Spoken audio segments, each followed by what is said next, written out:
Welcome back, Flyers Nitty Gritty fans, to Getting Gritty with It with your host, Wolok, my partner in crime, Vasili Gianarakos, here for a trade deadline recap. This is a different one today. How you doing, brother? I'm doing good. It's an early morning episode from Yeah, us, which is rare, but it's fun to come on here and talk trade deadline recap, and just go over all the trades that the Flyers did make.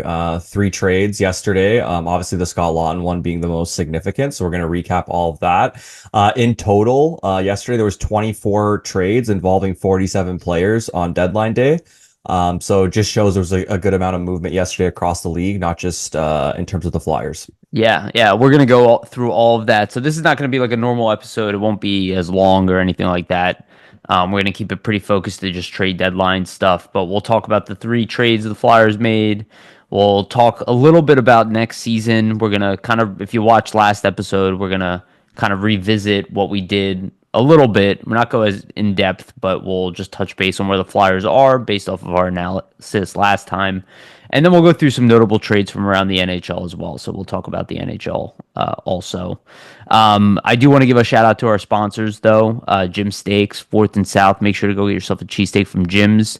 They have one of the best, if not the best, cheesesteak in Philadelphia. Summit Public Adjusters, 215-752-0560. Go to them for your insurance adjustment needs. They will help you facilitate the process between you and your insurance company and make sure you get the best claim possible. Summit Public Adjusters, 215-752-0560. Also want to give a shout out to our partner, sportsbetter.com. Guys, if you're tired of searching multiple websites for sports news, sportsbetter.com has you covered. They collect the latest articles, videos, and podcasts from around the web and organize them by your favorite team. If you want to stay as up to date on our Philadelphia Flyers or the NHL in general, and definitely the trade deadline, make sure to check out sportsfighter.com. And also want to remind everybody, please like and subscribe. Hit the notification bell for notifications to get notified on when we release these episodes, like when we do random shit like we're doing right now. And also for the audio version, go to Spotify and iTunes to give us a rating and a follow as well. That is the best way to support this podcast. All right, let's get into it. So the Flyers had a pretty big day. Danny Briere had a big day. It wasn't monumental, like groundbreaking day, but it was executed in a way that we were hoping it would be executed, and even then some. I think most people were just really looking for one trade that would move the needle.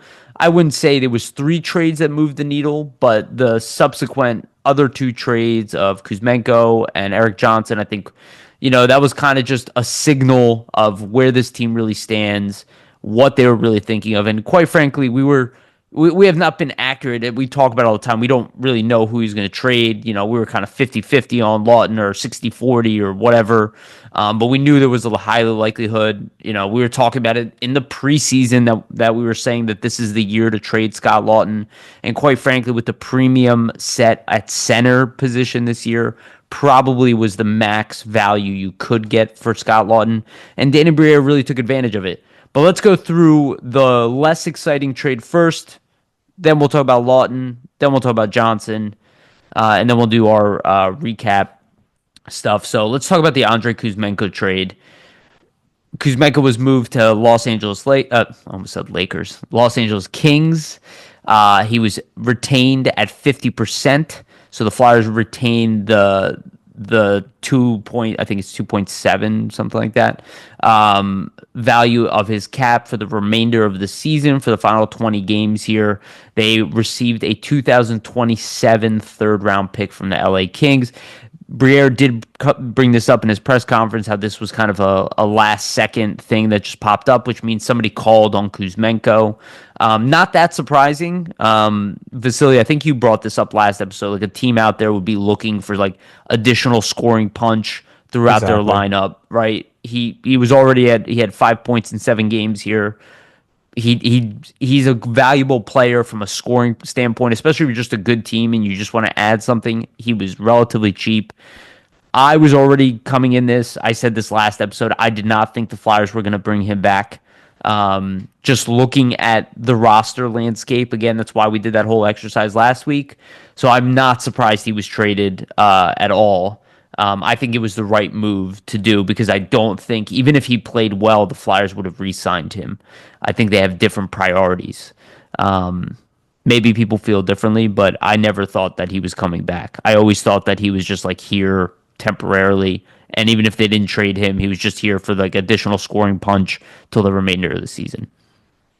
Yeah, I would say for Kuzmenko, in terms of him being traded, it was probably a surprise in the sense for Briere, just based on what he said, right? Like he wasn't going into the day expecting teams to be calling on Kuzmenko or to be interested in him. So it kind of just came out of the blue, but obviously he was open to moving him, hence the Yeah. trade happens. And they get that draft pick back for Kuzmenko, the third rounder, which is not, bad value for kind of what we're getting, right, in terms of what he brought you. It's not like the Flyers really got much from him. He didn't play very long for the team or anything Right. like that. So to recoup some sort of an asset back, it's definitely a positive. Now you can effectively look at it as, okay, you're getting that third round pick instead of Kuzmenko in that Farabee and Frost trade, Right. right? So it's almost like you replace Kuzmenko for that draft capital.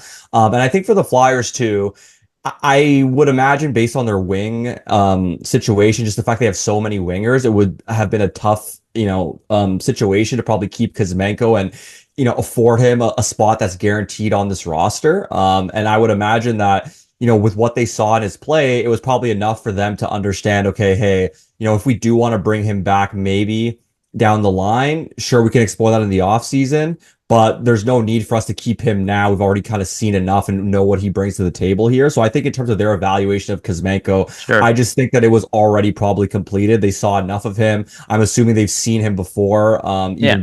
like when he played for Calgary and Vancouver, so they know kind of what type of player he is. I just think, hey, they wanted to take the draft capital. It was there for them. They're obviously in a clear rebuilding state based on this trade deadline and what's happening here and what's been 100%. happening here over the last, or since Danny Briere's taken over as the GM. So this is just another addition to that, right? And you're in Yeah. that rebuilding state, trying to build up as much draft capital as you possibly can to potentially either use in the draft in 2027 or to weaponize to make a move down the line. Yeah. Whether either or, right? I mean, that's the move to make here based on kind of where you're at. So for me, and trading Kuzmenko, I think it was just a no-brainer, in terms of where the team is. Like, why hold on to an expiring contract? Especially when you're not likely going to resign him, you might as well get something back in return instead of nothing. Yeah, and I think they were probably offered a fourth or a fifth round pick initially, and then the retention probably got it up to a third. So I imagine he even negotiated to try to get a little bit more because I don't think they would have moved him for like a fifth. I don't think like that would have been enough. I think they would be like, nah, like the team's already demoralized. Let's just keep him. But when you get a third round pick for a guy that you know is not staying there, it's kind of the type of move, an expiring contract. And again, I don't think the Flyers were. I think they were open to the idea of like keeping him. Like if he came here and he was lights out and he was a perfect fit, I think they would have been like, okay, maybe we can fit him in. Yeah. But I always think that he was like the throw-in guy into the trade. I think Sean Walker was like that too, and he made the decision very difficult, right? Because he played so well and fit in so well that they're like, man, like unless we get a first round pick, we It's probably hard won't to trade remove this him. guy. But then they did get a first round pick, right? No, I So agree. I think too, you have to look at it from LA's perspective. Like they're 30th in the league on the power play. They're even worse than the Flyers. I I didn't think know that a actually. guy like Wow, that's bad. Kuzmenko, yeah, I think a guy Yeah, like Kuzmenko and his power play prowess, it probably factors into LA's yeah, thinking, right? Like they have a really bad power play. Let's get Kuzmenko in here. Maybe he can help boost it for us. yeah. I So mean, he's clearly highly skilled, and it's not me saying that the Flyers didn't think about bringing it back. It wasn't like, oh, we have too much talent for this guy to play here.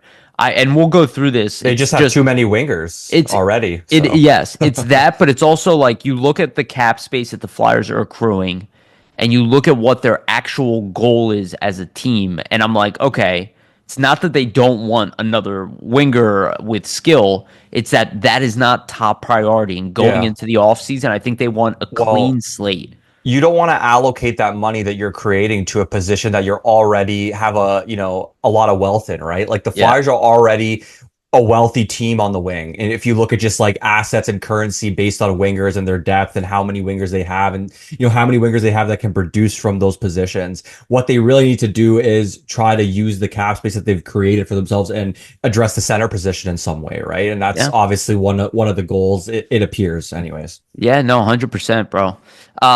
So let's go to the big trade. And this was the one that I think hit everybody in the feels. It's like it's one of those things that you knew was going to happen. You wanted it to happen from an asset management standpoint, just from a pure business move.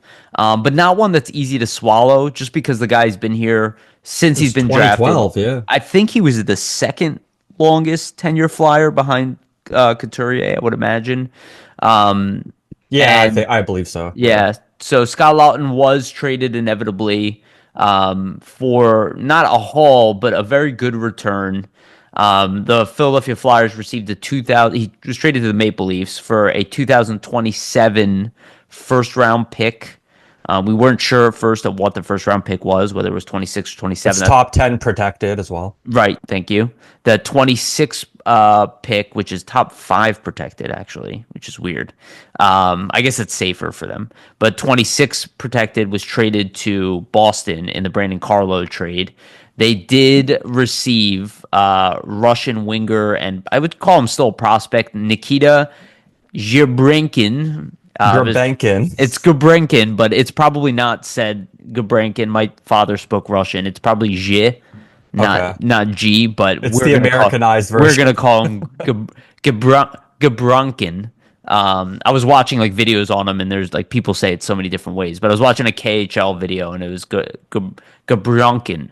That's why they Okay. have a Y in the spelling in certain websites. Brunkin. Okay, I'll Yeah, try my right. best. Yeah, I it's don't gonna know take if us a it's bit. gonna be that Honestly, great. once JJ says his name, that's gonna be like the official There you way to go. say. Yeah. So they get winger with size, Gabrankin back. They traded surprisingly, I think more than people initially thought. Let me just make sure I have it 100% They right. get, Yeah, yeah, the 2025 five fourth fourth round pick. pick and a 2027 sixth round pick.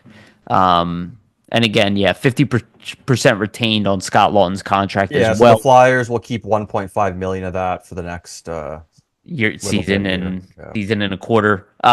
We kind of suspect that. At first, I didn't think they'd have to retain on Laughton, but when we were looking at trades around the league, if they wanted that first, they probably would have had to retain, and I think that was a big part of it because the Maple Leafs now have a third line center, at least in their mind, which I would argue he is if you look at their roster at 1.5 million. So I think it was a pretty fair deal for both sides. And considering I've seen people say Flyers fleece the Leafs and then the Leafs, got a haul or whatever in the trade, it seems like both sides are relatively happy. The Gabrankin on the other, or Gabrunkin, or whatever, however you say his name, does seem to be. I was looking online. I know what you said to me, Vasili, but I was looking online. There were people upset that he was moved. I looked him in a little bit. Obviously, some great numbers in the KHL. Let me just pull them up real quick. I have them should have had it. here Oh, actually. go ahead. No You want to read worries. them out, Yeah, please? so for Metallurg in 2023-24 in the K, Grabunkin scored 41 points, so 19 goals and 22 assists, 41 points in 67 games.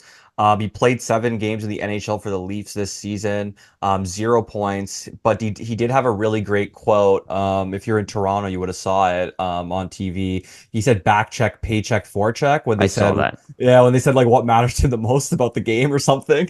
I thought that was hilarious. So he definitely has a big personality, which is going to be funny to see come Yeah. out.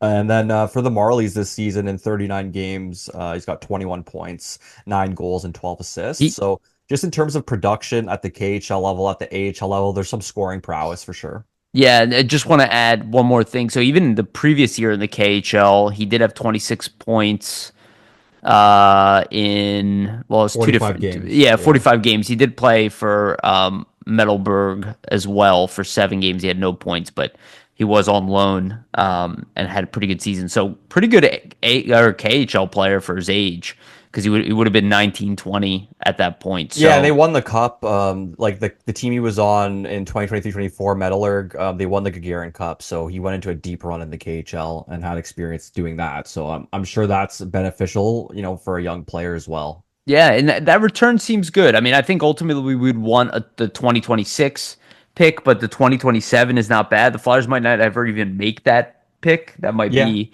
just a trade asset at the end of the day. And that's good enough, right? So they have the first round pick. That's boxes checked.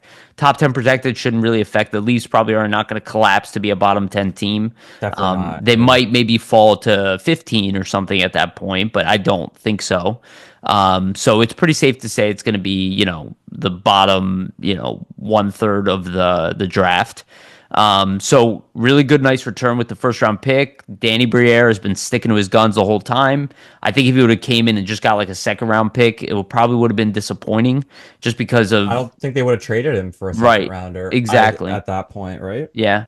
I, And they also, I'm sorry, let me just add this and I'll pass it to you. They also spoke very highly of Gabrankin, said he was offered a third round pick, but the scouts were big fans of Gabrankin and thought that he was more valuable than a third round pick. So in the Flyers' mind, I think they got exactly the type of return they were looking for, a B prospect and a first round pick. Yeah, I agree, right? I think just if you look at Lawton and kind of what he's bringing to the ice, you see his production this season, right? Like in 60 games, he's got 27 points, 11 goals and 16 assists. Obviously, it's not just about the on-ice production for Lawton. There's a lot of other intangibles that you can't measure through just scoring, right? Like the character guy that he is, the heart and soul player that he was for the Flyers, just the intangibles he's going to bring to the Leafs in terms of the physicality and the fact that he can be that Swiss Army knife player for them. On the penalty kill, he can even pinch it on the second power play. He could play, all the way from your first line to your fourth line in a pinch, depending on where you need him. So I think just based on what he can, bring you in all those areas, what the Flyers got in return, it was really, really a great piece of business for Briere. He was able to hold out, kind of set that value as a first rounder and was able to get that back. Obviously, has to retain a bit, gives back the draft picks to the Leafs there as well in terms of the what was it, the fourth round and the sixth round pick. Yep. But I will say, like, if you look at what they got back, I think this was the perfect time to trade Laughton, just because I don't know if you were ever going to be able to maximize the asset more than you did in this scenario, Right. right? Especially with the way first round picks were flying around for centers at this deadline, and the way that centers were essentially a premium here. And you kind Yeah. of stated that earlier, Yariv, right? This was kind of the time to strike when the iron was hot here. And I think Briere made the right move in executing the trade when he did, because you hang on any longer to Laughton, like you do have him next season locked up, hypothetically, if you were to hang on to him, right? But who's to know if he's going to be healthy? Who's to know what's going to happen? It's not like, he is the youngest of players anymore. He's 30 years old. He's only going to be getting older at this point. So if you're Philadelphia, you have to look at it this way, right? If you were to hold on to him past this deadline, there's no guarantee you're ever going to get a first round pick for Scott Laughton. So I just think the fact that that was on the table here for the Flyers, even if it is 2027, we know that down the line, first round picks are super valuable no matter the year, right? So whether they're going to pick that actual pick in 2027 or whether they're going to trade it, there's going to be value there. So I just think this was probably your best opportunity to actually get that first round pick, plus a good prospect for a player like Laughton. I think if you waited any longer, you probably wouldn't have been able to get this package. So I think they struck at the perfect time, in my opinion. You got really good value. I think from the Leafs perspective, they honestly probably overpaid a bit based on what Laughton's bringing you on the ice in terms of actual on ice play. But obviously the intangibles in the locker room are kind of what, makes them have to overpay here to secure a player like Laughton in the trade. So I think in terms of the return, first round pick, really, really good. Nikita Grabenkin as well. He's a really talented playmaker at the AHL level. I did watch some clips of him yesterday. I can't really say I'm an expert or anything, but he seems like a guy that has a lot of skill to his game. And I would say that a big thing too is with Gurbankin being another winger as well. And an important part to it is the fact that he has size to him, right? He's 6'2". He's not another small winger. And I think that's a big thing for the Flyers because a lot of their wingers are on the smaller side, right? And so I think they're trying to kind of build up some of that size now. We can kind of see that. Yeah, no, I honestly, dude, you said it so well there. It's like that was my favorite thing about Gabrankin is that we do not have enough physical grinding guys with some scoring upside. Definitely down the middle, but on the wing. The Flyers are, I looked it up this morning. The Flyers are one of the smallest teams in the NHL, which I already knew. They are undersized, so they needed Yeah. to bring in size. I think obviously Fraser Minton was a big look at the Flyers too. They probably wouldn't have got the first if they got Minton, and Minton was used as well as that 26 pick to get Brandon Carlo. So which is a more valuable asset Yeah. than And I would Laughton. say, So I think considering that, the Flyers probably got the best they could. They weren't getting Cowan, right? no, of course, yeah. Not in a first too. Cowan seemed to be an untouchable. I feel like if you were looking for him in any deal with the Leafs, they probably weren't trading a pick. It was kind of like take Cowan or nothing, maybe essentially. Yeah, Or if maybe they they were were even willing yeah, to, if they were yeah, at even all. willing to move him, right? Which I think from the way that Brad Treliving was speaking, because I listened to his press conference yesterday as well, it seemed like they were unwilling to move a guy like him. They kind of think he's a part of their future, which makes a lot of sense. Sure. For Gurbankin, in terms of scouting report, the one knock on him was his skating. Like that could apparently improve a little bit. So we'll see, right? Like he's still a very young player. He's only 21 years old. He's obviously going to go to the AHL here. There is roster room on the Flyers, but Danny Briere confirmed they want him to play and finish the season out in the AHL. So I think it'll be a good opportunity for him to gear up with the Phantoms. Kind of work on those things obviously in the stretch run, but also he'll be a nice addition to that Phantoms team that's looking to make a playoff run here. So it'll be interesting to watch him play down there and see kind of what he can bring to the table.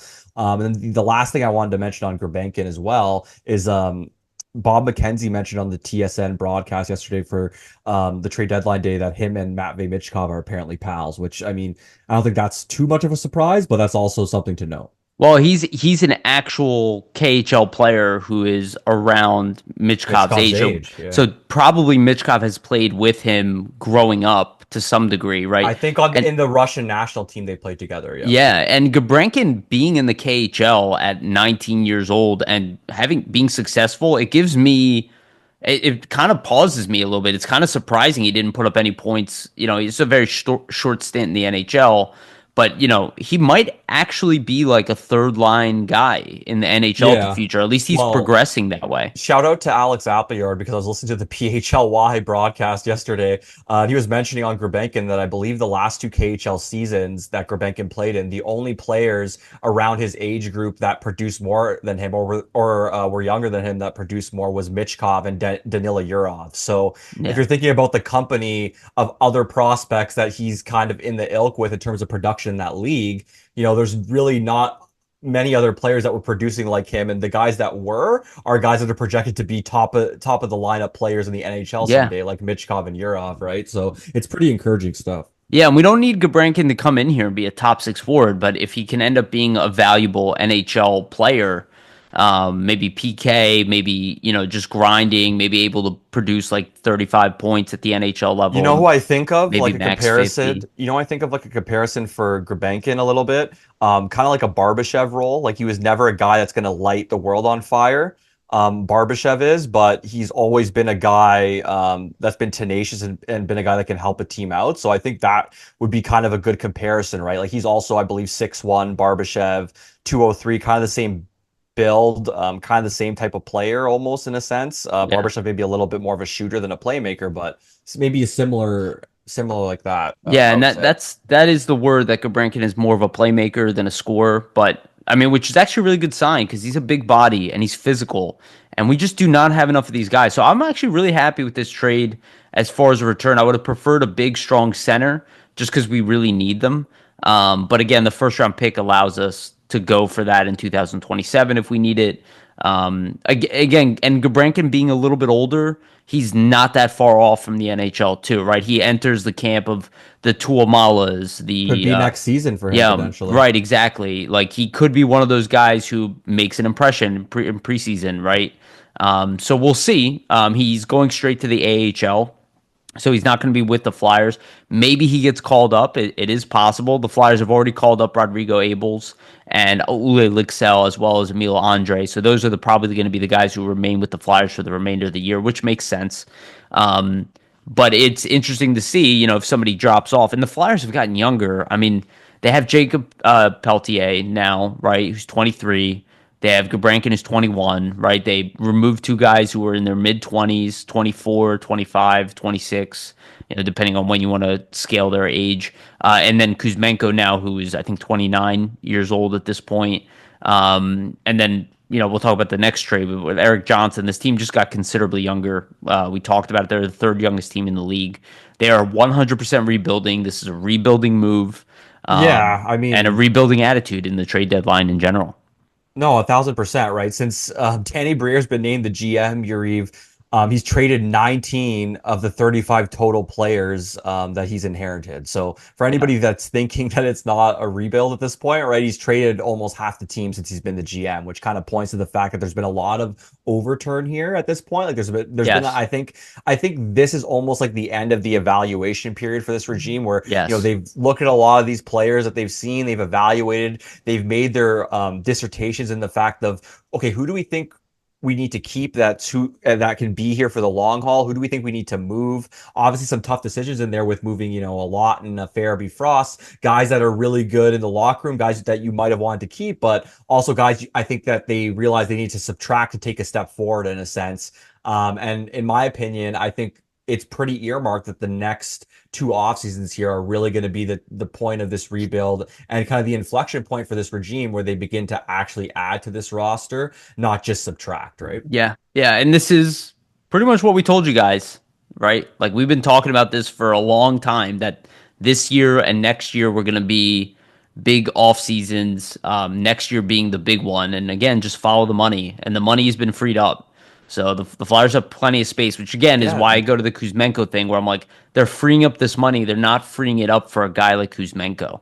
That is yeah. not the top of They their want to list. address their needs, their Right. most apparent roster needs, right? I believe, which is obviously center. And I think even to your point, if you listen to that Briere press conference yesterday, he even mentioned, in terms of dipping the toe into free agency this offseason with some of the salary that's been removed, it's possible that they might look at things depending on who's available. And they even mentioned, right? And I think a really important thing to listen to what he said is once that money comes off the books, which we've been saying for so many years at this point, is really when things are going to kick into overdrive. And, when you have the GM mention that, I think it really paints the picture of what they're trying to do here. It's clear why this money is being freed up and kind of what their plan is going ahead. So. Yeah, he's been very methodical about this. And remember, just if you don't see the move in the off season that you're waiting for, that's not like the end of the road here. The idea is that now they have the ability to do what they need to do.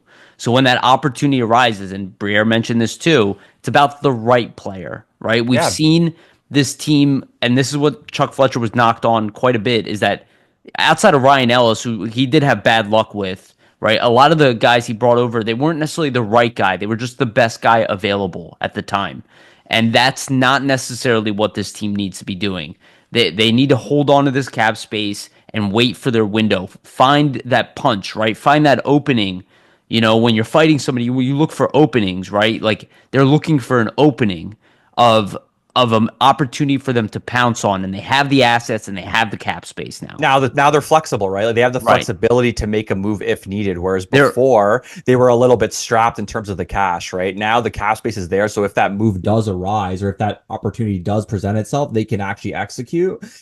Who's to say it's going to present itself this offseason? They're going to have to look and see and understand what is right for them and what's right for them in the moment. But I totally agree, right? Like all of this stuff to this point has been culminating to position themselves yeah. for these off seasons to actually have the flexibility to make these types of moves. Yes, So and trades and bringing in players is all about leverage, and that's why the Flyers were able to get what they got for Laughton is leverage. seller's Right, market, exactly. right. Sellers market. They didn't have to trade him. They weren't up against the wall. They could have just walked away from the deal. And they can do that now. And they have the good news is they have more than one season where they don't have to rush in the next season. I know a lot of people want the Flyers to be like to go, make the moves in the next season. That might not happen, right? Hopefully something cool does happen, and I think they're going to be looking at that, but they want I to think keep they'll make that a few leverage. moves. Yeah. Well, yeah, but I think they want to keep their leverage. Like even the retention on Laughton, it's in that same 2026 offseason window, No, right? exactly. It comes off the books, and then they're kind of ready for 2026. I think that's one last thing we can mention, that we can go off to the Johnson trade and just get into that for a little bit. But in terms of just retention slots, right? Now with Lawton being retained and Kuzmenko being retained, technically all the three slots are filled, with Hayes also being retained as well. Yeah. Kuzmenko will come off the books though, and one retention slot will be freed up. So the Flyers will have two taken up with Lawton and Hayes, but then those will both come off the books essentially. In 26. Exactly. So And it's and gearing up for that offseason is when they'll really have like 40 million and plus a cap space. But even this offseason coming up, they're gonna have like close to around 20 million or so. So yeah, and then the buyout money from D'Angelo and Cam Atkinson also come off the books at the same time. You're talking about like something around like 7 million, maybe yeah, more. I didn't even do the math, maybe 8 million actually. So that's they're gonna have a lot also, of flexibility, yeah, the right? cap space in 26 is gonna be insane. Like nothing we've ever seen in the modern era for the Flyers, to be honest. So yeah, the next trade that Vasili alluded to. So Eric Johnson was moved to the Colorado Avalanche, probably his last hurrah before his retirement here. Briere talked about it as essentially that it was kind of up to Johnson. We talked about that too. Not in the last episode, but the actually we did. You brought that up last episode, but we talked about it several times that if Johnson would be moved, it's really up to him. That it would be like a Mark Stahl situation. Do you want to stay here? Do you want to go? And he sent him to his team. The return was Giovanni Smith, who's kind of a grinder slash goon guy who was actually taken pretty high in the draft, but not really a point producer at any level. But a big body, physical guy. He's going straight to the AHL. The Phantoms will probably use him in that similar role. He's going to be a UFA at the end of the year. He makes minimal money at 800K, so he's not like a big push here. Yeah. Definitely just a throw in to make room for Johnson on the roster. And Johnson will probably play a 7-8 in Colorado.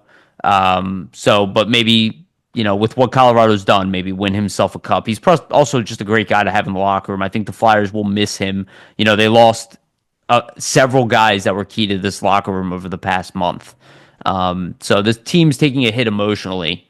So we have to be prepared for that too. I know that we kind of get excited about the asset part, but there is a human element to all this, No, of right? course, guys leaving their homes, that were tenured Flyers, like a Lawton, for example, a guy that's been here for over a decade, right? So that's obviously a tough situation, especially with so Yeah. many friends that he's made throughout the organization and on the team in general. For Johnson, though, right? Like I think this is the ultimate like favor that Danny Briere does for his old teammate that he played with.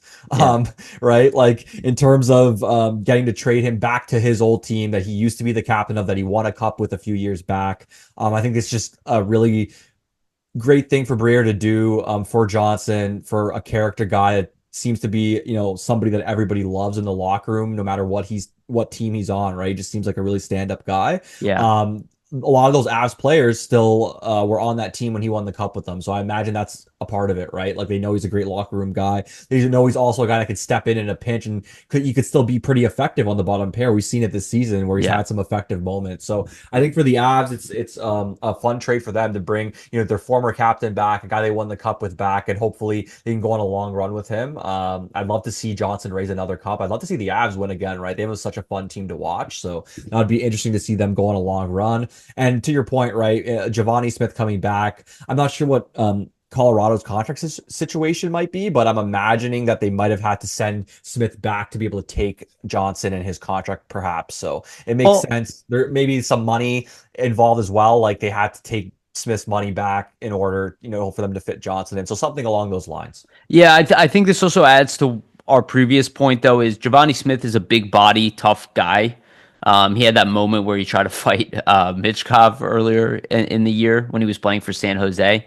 But I think that also kind of adds to the Flyers' attitude. So I think they also saw Giovanni as, a guy who they could bring in and be like, okay, let's at least the Phantoms hopefully make the playoffs, right? Looks like they will. Yeah, That they have a big body in there to defend their guys, right? Like the Flyers good do point. want to be a tougher team too. So maybe they had a collection of guys, but Giovanni Smith I don't think is like a big ad. I also don't think the Flyers would re-sign him. I And agree. Yeah, and to the Eric Johnson favor thing, that was also a little bit at play here with Scott Laughton. Though I do believe the Leafs well, were going home, yeah. right because Laughton's from the area. He's from Oakville, yeah. So he's literally Right. like from like 40 minutes outside of the city. Right. Grew So, up in so the he gets area, he so gets to move home. Assuming that he's going to stay, he might end up staying in Toronto long term too. They might re-sign him as well. And I do know that his wife's father passed away, so his father-in-law passed away recently.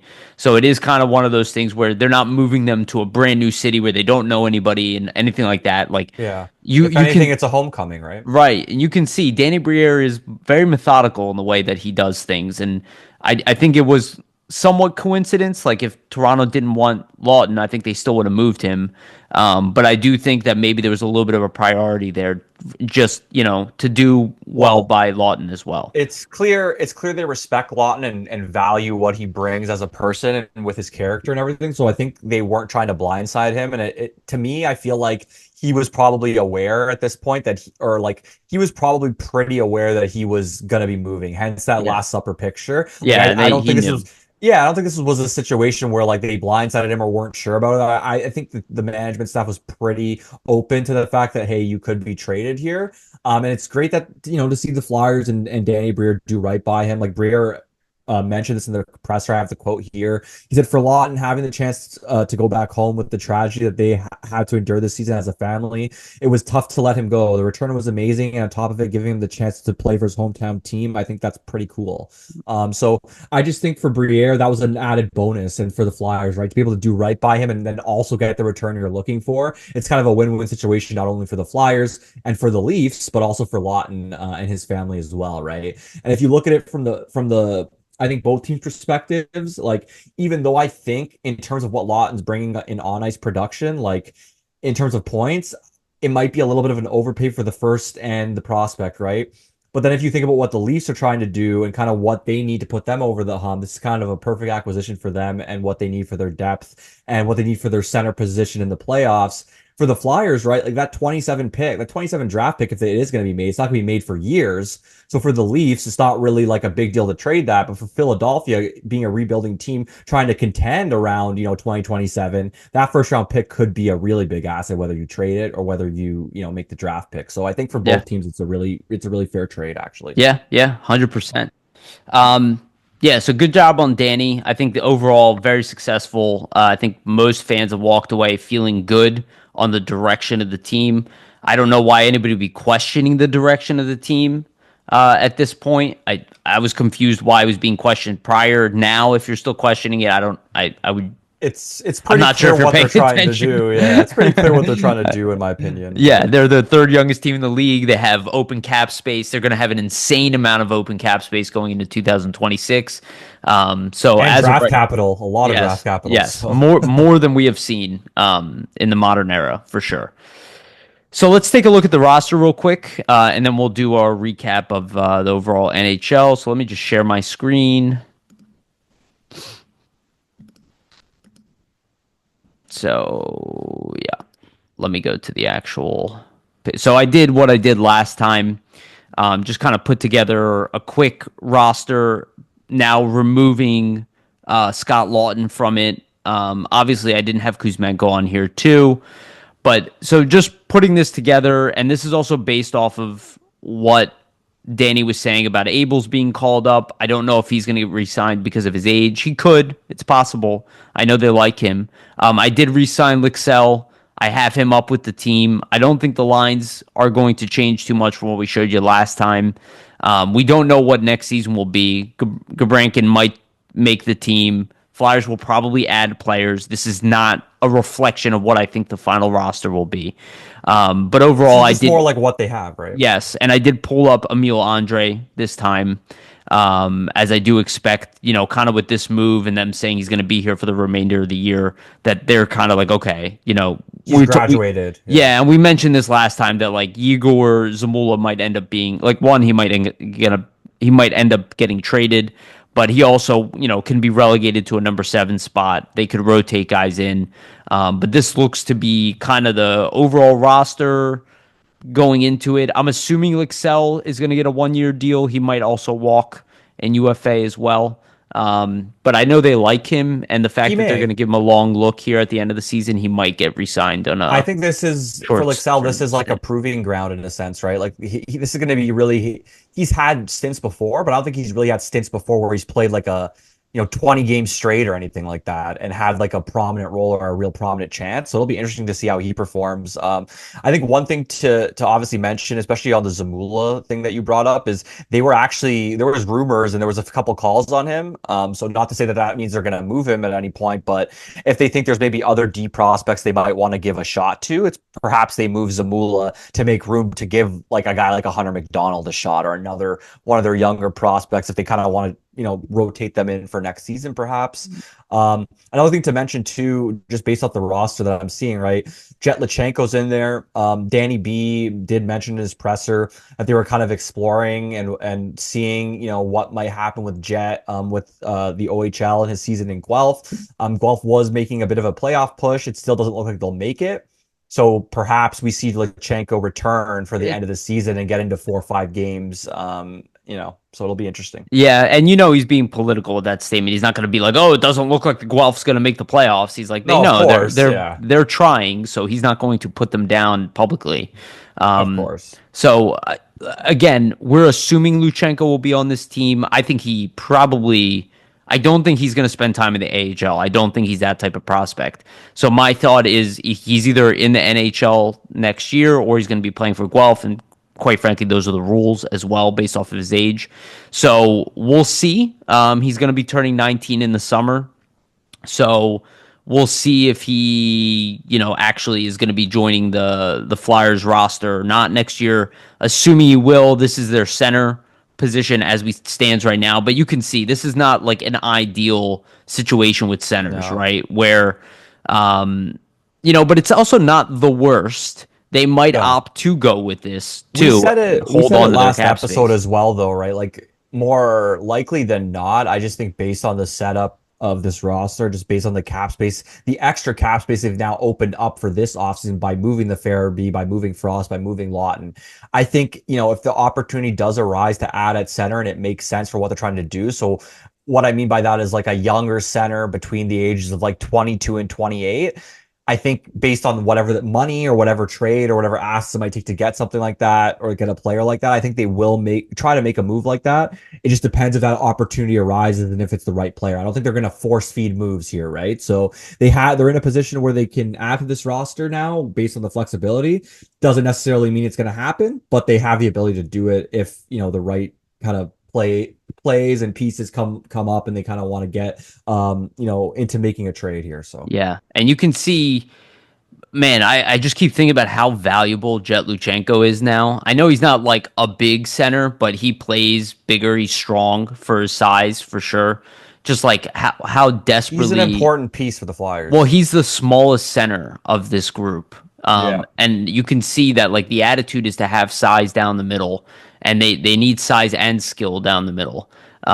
So you're looking at this like Konechny is probably not playing with Jacob Peltier as his winger. I don't think so, at least, right? But like I'm just kind of penciling this stuff in. It's kind of a mess right now, so I do expect more moves. I don't see the Flyers coming in with this type of lineup going into next season. Konechny needs a line mate. Mitch Cobb potentially needs a line mate. Tippett, I don't know what's going to happen, but everything's a little bit off balance, and we can assume that Cates, Forrester, and Brink will be together for a while, just because of the chemistry, maybe just penciling into next season. But assuming the three of them are together, it kind of leaves, with one line unsure for sure. So they need to make some kind of move. And they're also kind of small.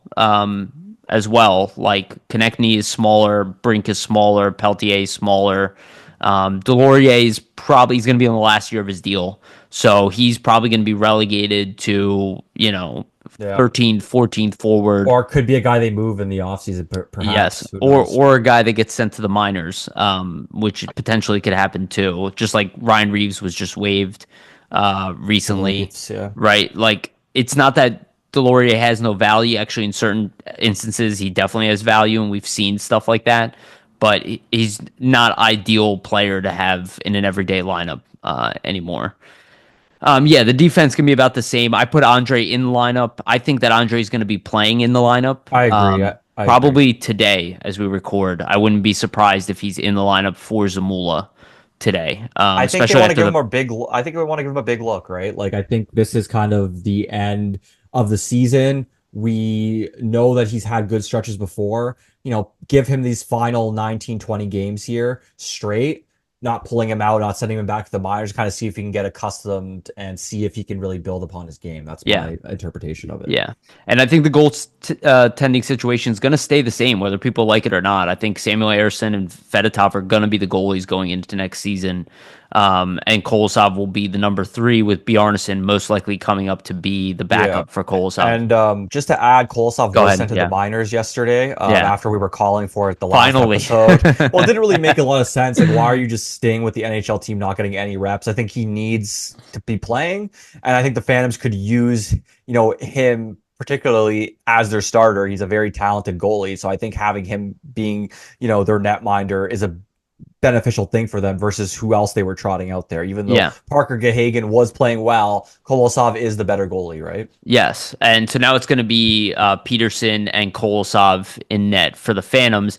And it also makes sense that Kolosov really can't leave back to Belarus to play in a season at this point because the KHL season's Over probably near its basically. end. Yeah, it's pretty Yeah. much near its end or entering the playoffs. So the threat of him leaving maybe is gone. So we'll have to keep an eye on that situation. As far as the Phantoms, again, nothing really changed here. I put Gabrankin in the lineup. I don't know where he's going to play. I don't know if he's going to be third line. I'm just guessing. I assume they're going to give him good minutes, though. They'll probably give him some power play time. Right. And again, with Bump most likely coming in, we don't know that for sure. We don't know if Devin Kaplan's coming, but I brought them in anyway. It'll probably be something like this with additional ads. They'll probably bring in a couple veterans as well. And I also don't know if Barkey's even going to be playing the middle. I hope they do look at him as center and see if he can be developed as a center, even though he's small. But there are other small guys who are skilled, who have his type of game, who's defensively sound, especially for the type of player he is, that can play center. So I think they'll look at it. But again, this kind of goes into what we're saying is that just the center position is just not big enough in general. And then defense wise, don't even have a full defense at this point. And we'll see what happens. Like Bonk obviously will be on the team.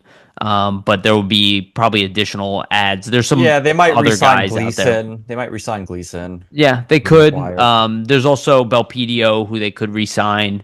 And there's some guys at the ECHL/AHL level who are also signed with the team. So they're not like out of players, but they probably will look to add a veteran Yeah. defenseman. So we'll see. We'll see what happens with the roster, obviously, right? Like, I mean, I think just based on kind of what we see here, even for AHL and NHL, I don't think anything's locked in stone. I think it's kind of just a fluid situation, and it's kind of going to depend on what opportunities might arise for the Flyers this offseason. So they're in a really interesting spot just in terms of where they are right now, right? Like they've subtracted a lot of the roster that Briere inherited, and now essentially we're going to see, an ability for them to maybe add this offseason and beyond. Yeah, totally. All right, let's take a look at the recap of the trade deadline. There were a lot of moves made. We're not going to go through all of them. We'll go through the big ones. We'll hit the big ones, right? Yeah, let's just talk about some interesting ones. There are definitely some interesting ones, and then we could talk about maybe. Let's start up from like Gord, I guess, because that's what we looked at the other day. Yeah, that's what I'm looking for. Keep going up. Yeah, I passed them, didn't I? Yeah, here right it is. there. So we talked about the Gord trade already last week. The Vinny Desharnais trade. That's not really that impactful. Again, Desharnais just keeps moving around. Pittsburgh made a bunch of moves, to be honest with you.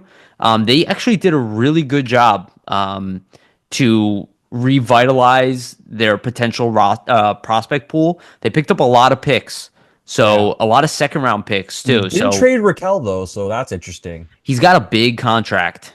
Yeah, that's true. And he has 29 goals on the year. So he's their leading They goal like scorer. him and Crosby for sure as a duo. Yeah. So, Everybody who plays with Crosby seems to be a good well, scorer. yeah. I mean, when you're one of the Yeah. best players ever, it doesn't Yeah. hurt. But they made this Michael Bunting trade, which on paper was a little confusing with bringing back Luke Shen, but later they did trade Luke Shen and got a second round pick for him. Yep.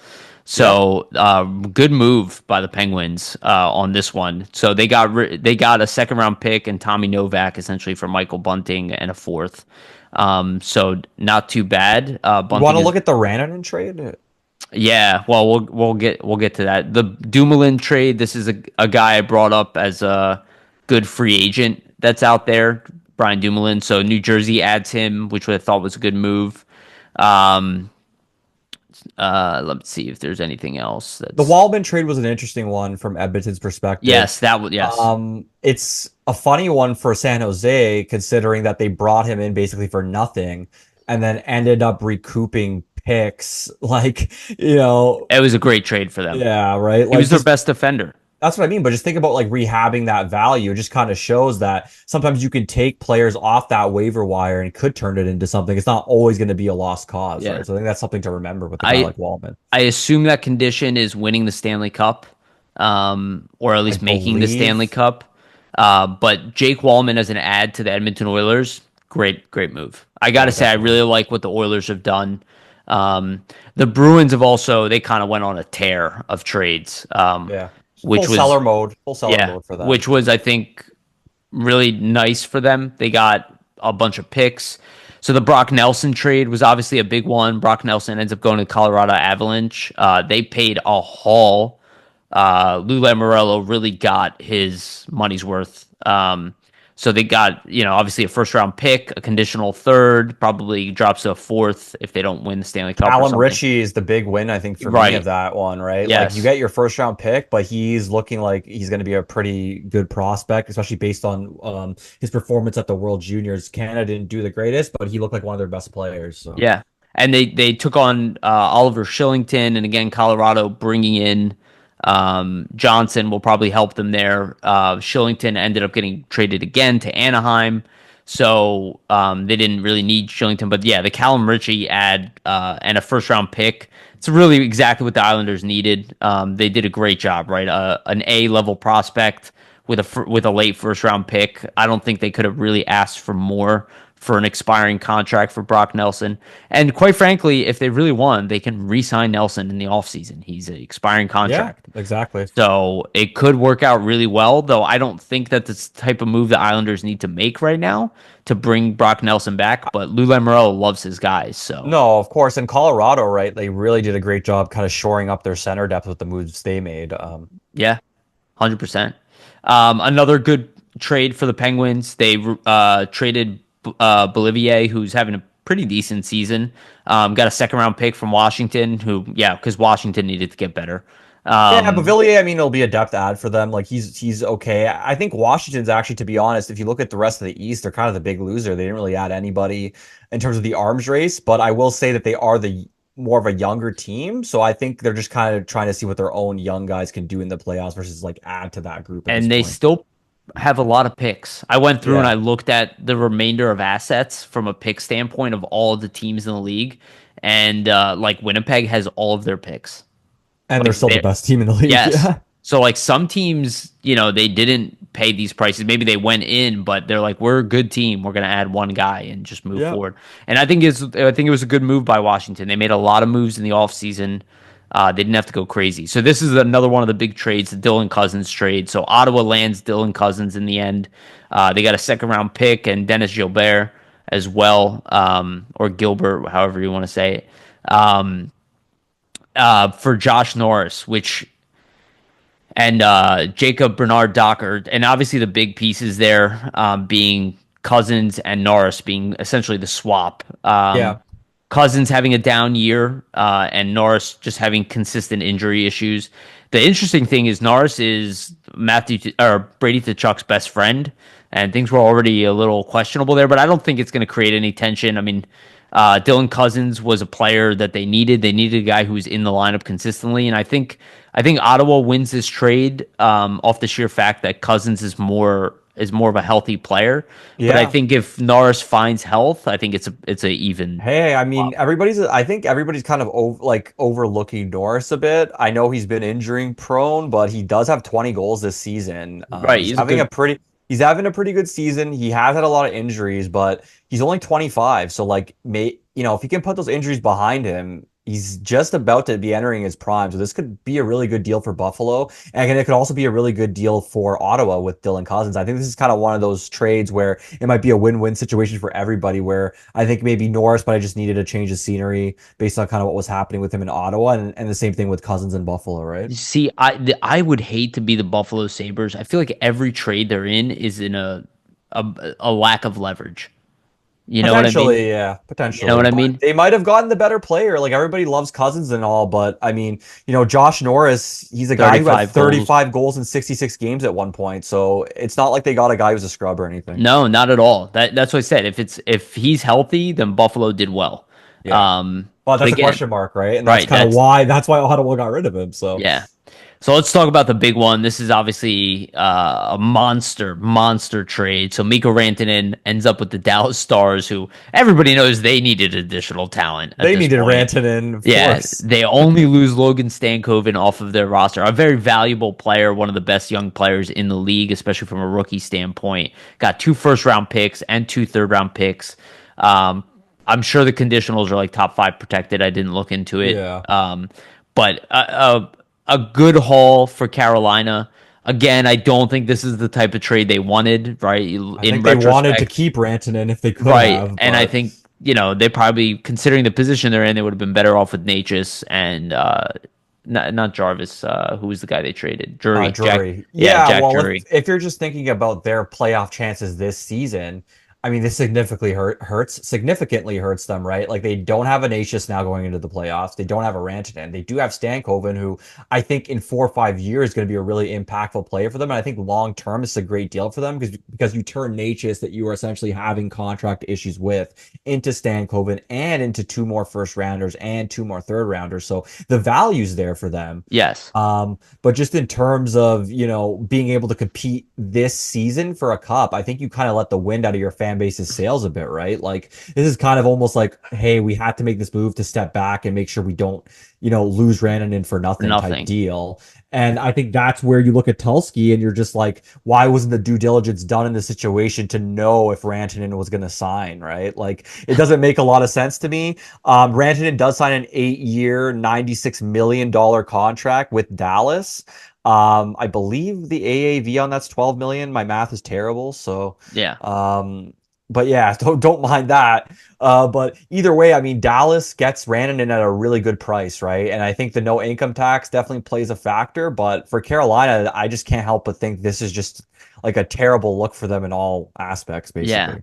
And I've been talking, I think even before you joined the show, I've been talking about how taxes are a huge thing. And there were so many people in high media that were in so much denial about this. And I'm like, if you understand business at all, you understand the impact of taxes. Like, and they have to do something about this. Like, you might have to penalize the teams who don't have taxes, that don't have income taxes, and make them lose some of their cap because it's ridiculous. It's like if they're literally getting paid more money. And then there's Yeah. also the Canadian dollar that plays into this. It's a humongous advantage. But I do also think that Dallas is the better place for Rantanen. And I think that team is a better home for him than the Hurricanes as well. And I think Dallas is pretty much set up to be, at least in my mind, the Stanley Cup favorites at the Oh, moment. with this ad, I mean, I totally They're agree. already ridiculous. Yeah, exactly. Even without Rantanen, I think they were one of the favorites. Now you add him into the mix. I just think they're gonna be such a dangerous team, especially on that Powerhouse. power play now with him. Another thing I wanted to add about Rantanen that was interesting is the Leafs apparently were trying and poking around on him. They did offer Carolina Easton Cowan, Fraser Minton, and 2 first-round picks for Rantanen, plus an 8-year extension of $13 million. And that was not agreed upon by Rantanen. So you have to look at the taxes as well and factor in, right? Like you would have got taxed as shit in Toronto. Yes. That 12 million in Dallas, there's no tax on that. So at the end of the day, money talks, right? Yeah, and I also think Logan Stankoven was the better Oh, option over Cowan agreed. and Minton, especially for Carolina because Stankoven's in the NHL right now. He most likely will end up being a top 6, maybe top line player for them in the future. Plus, they get all these picks on top of it. I think Carolina did well in the return. And But it if you're kind a of, fan of them, it's disappointing for yeah, sure. it's got to be somewhat disappointing. I mean, you got to be excited about Stankoven. I'm sure that'll happen eventually. But Mikko Rantanen is one of the best players. He might be the best right winger in the league. Exactly. Yeah. So it's like it's a pretty big deal of an ad. I don't think Toronto that would have been a wise move for them because they already have to re-sign. I guess they Well, I would have think it replaced would have Mitch been, Marner, yeah, it would have been replacing Marner with Rantanen effectively. which I don't know if they should do. I think they should No, just I don't re-sign know Mitch if that would Marner. have been a good move, but Yeah. it's just interesting to think of the what could have happened. So I wanted to bring that up. Yeah, and they weren't going to trade Mitch Marner for Rantanen, which I'm sure that Carolina probably would have done a trade like that. Now, if Marner ends up a free agent and then they go after Marner and they get all this return in the offseason and then get Mitch Marner as well, That that looks would pretty be good for impressive. Carolina. Yeah, Yeah. that would be a win for Tulski retrospectively. But there'll be 32 teams lining up for Marner if he goes to the Yes, market. So, including the Flyers, in my yeah. opinion. So the Winnipeg Jets, they acquired Luke Shen, this is what I was talking about earlier, for a second round pick and a fourth. Luke Shen just keeps providing value. So great trade for the Penguins, in my opinion. Excellent trade for the Penguins. I love what they did. Just getting a second and a fourth for Luke Shen. They don't need him. So really nice return there. And I think Winnipeg, getting a defensive defenseman with size is something they needed. Anything you want to add there? No, I just think for Winnipeg, right, Shen's kind of that ultimate playoff depth defenseman that you'll add. How many times we see him get traded at a deadline at this point? It feels like almost every year he's getting traded at the trade deadline Yeah. now. So for Winnipeg, that's just going to be your, guy that can fill in for you on the bottom pair or even be that 7th D man. So for them, I think it's a smart move, Yeah. obviously.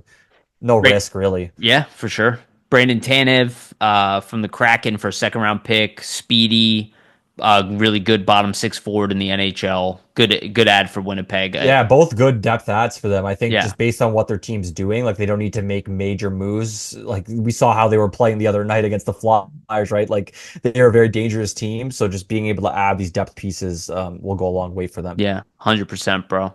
Winnipeg is, I mean, they're already very good. So Yeah, I would say the other big one is Coyle. this Colorado trade getting Coyle. confuses me. Well, for me, I mean, for Boston, I don't really understand it. I mean, well, I do get it. So I'll kind of break it down, obviously. So you see Boston gets Middlestad, William Zellers, and a second round pick in 2025, Charlie Coyle to the Avs, and a 5th round pick in 2026. William Zellers was a guy that, was supposed to be a pretty decent prospect. So I get it from Boston's perspective. Coyle's older than Middlestad. So I think they're trying to see if they can. 33. What was that? Coyle's older He's than 33 Middlestad. years old. No, of course, yeah. But I think for Boston, they're obviously trying to get younger, right? And Middlestad wasn't really working with Colorado. He was not producing as much as he was in the beginning of the season. But So I think neither is Coyle. That's what I don't understand. The but additional second. I think they just want him as that lock-in third line center, and now they got Brock Nelson on the second line. It's a completely different center group. I think Middlestad just was a guy, especially defensively. I don't think the Avs were able to trust in that 3C role. I agree. I just think the Avs paid too much. They did, but they're going for Charlie for it. Coyle. They're going for it, right? Like they know that they got to load up. It's kind of one of their best shots. So. And what a terrible trade for Colorado in the end with trading Middlestat for Bowen Byram. Like what he would return in a trade now versus what Middlestat would have. Yeah, not great. Really not great. A win for Boston, in my opinion. I think it's a good ad. Like I like Charlie Coyle, so I like the addition of Charlie Coyle for the Avs could end up being like a difference maker for them in the playoffs. Quite frankly, I agree with that. But Beyond this year, though. it's an Yeah. overpayment for Charlie Coyle. That's what I don't understand. Fair But enough. I mean, you got to look at it from Boston's perspective. They set their price and they were able to execute on that. So, I mean, it's a yeah, good trade for the Bruins in terms of what they're trying to do. Boston for building a reset did a good job, in my opinion. I think Middlestat could improve in Boston, and they need centerman Yeah, put him for and the future. Pasternak together to end the season and see if they get a little bit Right? of chemistry or Yeah, something, right? great point, dude. Great point. Maybe his numbers will because his numbers are not bad. Like he has 11 points, No, 23 he's assists just on the been season. It's horrid not like defensively. Like I've watched a yeah, couple Colorado games and he just doesn't play defense, unfortunately, yeah. ever. Well, So, I think that was always the issue with him. yeah. Luke Kunin, who's having a decent season, moved to Columbus, so they showing that they still want to compete for a playoff spot makes sense. This is kind of a bigger trade. Joe Veleno, who was once a prized prospect, moving to the Blackhawks, which I think this is a good move for them because they just picked up Spencer Knight, who has 2 wins in a row, and excellent numbers in those two Yeah, games he's too. looking good for them. I mean, for the Red Wings, I get it because their goalie situation's been all over the place this season. Like Yeah, they've been going between Husso and Lyon and Talbot, and and nobody's really been Husso's able. gone. Yeah, Yeah, and nobody's really been able to secure between those three. Like who's the starter? They kind of been rotating all season because each one would have decent stretches of play and then yeah, fall off. Mrazek's been really good for the Blackhawks. Like a lot of games that I've seen when they've played, essentially they would be getting peppered with like 40 shots a game. Mrazek would have like 37 saves on 40 shots. Like a lot of their losses, he'd be getting a ton of shots against. So Mrazek, he's kind of going back home, right? He started with Detroit. He gets to go back, so it'll be interesting to see if they can get into playoffs with him. yeah. So this Cody Glass move, interesting for New Jersey. Obviously, the Jack Hughes injury led them to wanting to grab a centerman. Again, another good move by the Penguins, just picking up assets Yeah.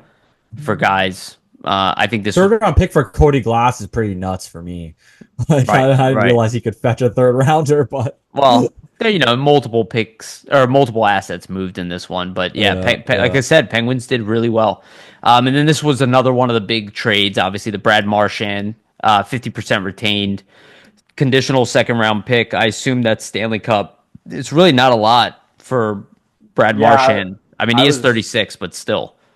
I was really surprised. I thought he was going to get more. The conditional aspect of the pick is the second rounder becomes either a 2027 or 2028 first round pick if Florida wins 2 rounds in this Okay. upcoming Stanley Cup playoffs. So So they just need to Eastern win two Conference Finals. rounds. Yeah. So it's really not too bad of a condition, right? I feel like Florida could definitely win 2 rounds this upcoming playoffs, especially with adding Marchand. Like me and my buddies were talking about this trade. We love this trade for Florida. Yeah. In my Yeah. opinion, like getting a guy like Marchand, who I mean, obviously wants to take another real crack at winning a cup here. He's obviously motivated. I mean, you don't have Kachuk now till the playoffs. He's hurt. But now when you come back, potentially having a line where you could roll up Marchand and Matthew Kachuk on the same line, two big Stupid. rats in the Ridiculous. playoffs. You're just gonna rat it up all playoffs And with they have Marchand and Bennett. They Kachuk. also That's have what I mean. Sam Bennett. Dude, you could have a full rat line. Just run the rats out there and give me Bennett, Marchand, and Kachuk. You think other They're teams going to want to be play against that no. line And they at just any added point? Seth Jones. Yeah, They're they're my gearing up for favorites. They're my yeah. them in Colorado for me. I think right now, like them, Colorado and Dallas, I think are the teams to really beat Yeah. playoff wise. I They like the arms race is crazy between those three. I So will say I think this is the most underrated trade. The Braden Carlo ad for the and again Leafs is a good very too. Yeah. nice return for Boston on this one. I think Braden Carlo is probably a player they didn't even want to trade. He's still locked up.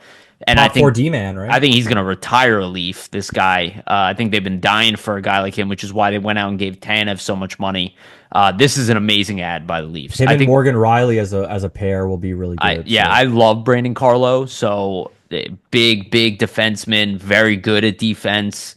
One of the best penalty killers in well, the NHL. Like I think the Leafs, this is the best Leafs team I've ever seen, top down.